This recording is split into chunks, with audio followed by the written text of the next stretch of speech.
Hello, good morning. मैं मनीष कुमार एक बार फिर से अंक प्लस के यूट्यूब चैनल पर आपका हार्दिक स्वागत करता हूं।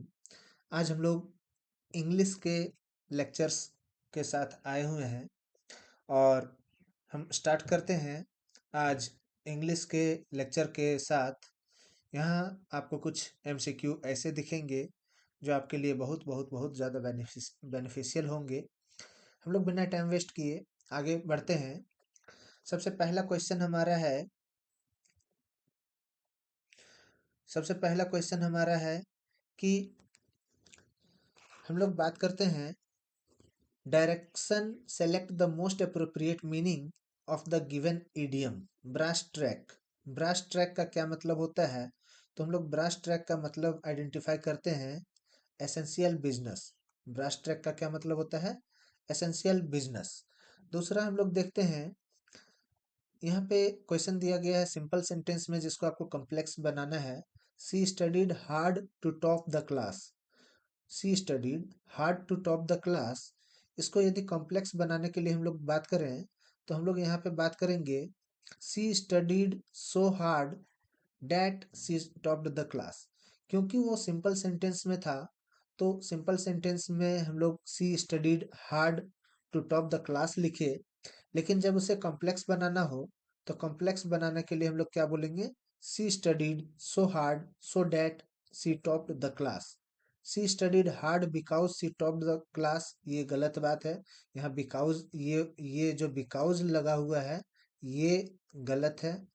दूसरा है since she was studying she topped the class, ऐसी कोई बात नहीं है। फोर्थ में देखते हैं सी स्टडीड हार्ड बट। ये बट जो है ये कहीं ना कहीं सेंटेंस को गलत कर रहा है। तो हमारे पास सही ऑप्शन क्या है? हमारे पास सही चुनाव है ऑप्शन नंबर बी। हम लोग आगे बढ़ेंगे। In the following question find out which part of the sentence has an error. यहाँ आपको एरर फाइंड आउट करना है। ऑलमोस्ट, यहाँ पे देखना है आपको, almost 3/4 of the world population has been living in just two continent Asia and Africa. यहाँ पे देखिए almost 3/4 of the world population की बात हो रही है। 3/4 ऑफ वर्ल्ड पॉपुलेशन की बात हो रही है। तो यहाँ पे ये हैज जो लगा हुआ है ये गलत है। यहाँ पे क्या होना चाहिए? यहाँ पे होना चाहिए हैव। और हैव होना चाहिए, इसका मतलब है कि हमारा ऑप्शन नंबर बी सही होगा, क्योंकि हैज बिन नहीं होगा, यहाँ पे हैव बिन होना चाहिए। हम लोग आगे बढ़ते हैं। Identify the segment in sentence which contains grammatical error. Sita as well as some of her mates. Sita as well as some of her mates have fallen in love with Sarad, who is the eldest son of a judge. यहाँ कह रहा है Sita as well as some of her mates. ठीक है। अब यहाँ पे आप देखिए, जब कोई नाउन मतलब सिंगुलर टर्म में आता है, यहाँ पे ये जो आएगा ये हैव नहीं होना चाहिए। वन सेकेंड, यहाँ पे ये हैव नहीं होना चाहिए। यहाँ पे क्या होना चाहिए? हैज होना चाहिए। ठीक है। Sita as well as some of her mates has fallen in love with Sharad, who is the oldest son of a जज। हम लोग आगे बढ़ते हैं। इसी प्रकार हमने बेसिक कंप्यूटर का भी एमसीक्यू प्रैक्टिस करवाया हुआ है। आप चाहे तो हमारे यूट्यूब चैनल को विजिट कर सकते हैं, नीचे डिस्क्रिप्शन बॉक्स में इसका लिंक मिल जाएगा। When the thief sees the sentry at the main gate, he managed to escape from the side gate. क्या होता है कि यहाँ पे आपको दिख रहा होगा this one. This one is he managed, मतलब उन्होंने पास्ट टेंस की बात करी है। और यहाँ पे देखिए सीज द सेंट्री, यहाँ पे इन्होंने क्या किया? इन्होंने प्रेजेंट टेंस क्या बात किया? तो अब आप देखिए एक प्रेजेंट है और दूसरा यहाँ पे पास्ट है। क्या ये पॉसिबल हो सकता है? उन्होंने पास्ट में कभी देखा होगा तब तो ये पास्ट में बात कर रहे हैं, तो ये गलत है। यहाँ पे क्या होना चाहिए? This one is the correct option. When the thief saw the sentry at the main gate, he managed to escape from the side gate. अब हम लोग बात करते हैं, despite of being a brighter student I left college in my third year to pursue my dream. अब देखिए क्या कहना चाह रहा है, despite of being a brighter student I left college in my third year to pursue my dream. अपने dream को pursue करने के लिए मैंने थर्ड ईयर में ही कॉलेज छोड़ दिया। सारा कुछ सही है, लेकिन कभी भी डिस्पाइट के साथ आप ऑफ लगा हुआ नहीं देखेंगे, और इस वजह से डिस्पाइट बीइंग अ, ये ऑफ जो है ये गलत है।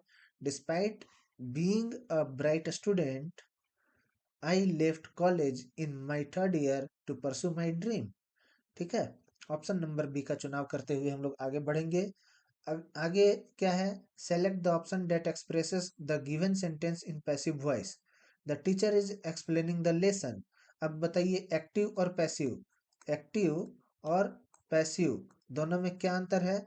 एक्टिव में होता है subject verb, one second, active में क्या होता है? एक्टिव में होगा सब्जेक्ट वर्ब ऑब्जेक्ट, और पैसिव में क्या होगा? पैसिव में ऑब्जेक्ट पहले होगा, फिर वर्ब होगा और फिर सब्जेक्ट होगा। तो यहाँ पे पैसिव में क्या बोल रहा है? यहाँ पे ऑब्जेक्ट कौन सा है? लेसन। लेसन क्या है? ऑब्जेक्ट है। एक्सप्लेनिंग क्या है? ये वर्ब है। और टीचर क्या है? ये सब्जेक्ट है। तो इस सब्जेक्ट को हमको यहाँ लाना है, ठीक है, और इस ऑब्जेक्ट को हमें यहाँ लेकर के जाना है। तो द लेसन इज एक्सप्लेनिंग है, तो इज बीइंग होना चाहिए। The lesson is being, the lesson is being explained bye teacher.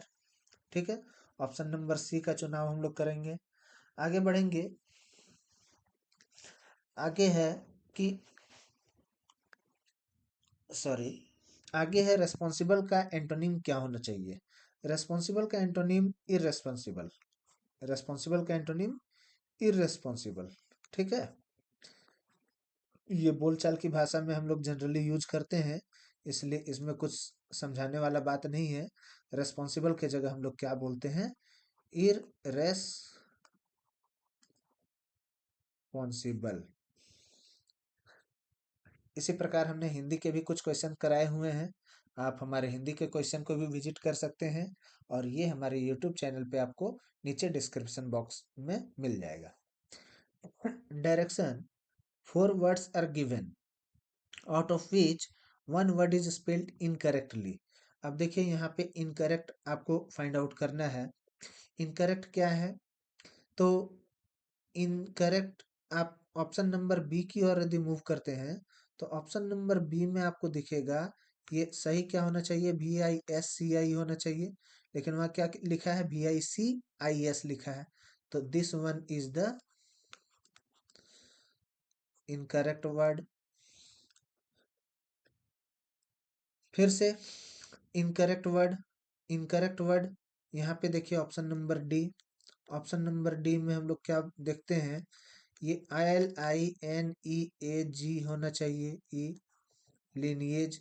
यहाँ पे क्या लिखा है? LE लिख दिया है, इस वजह से ये गलत है।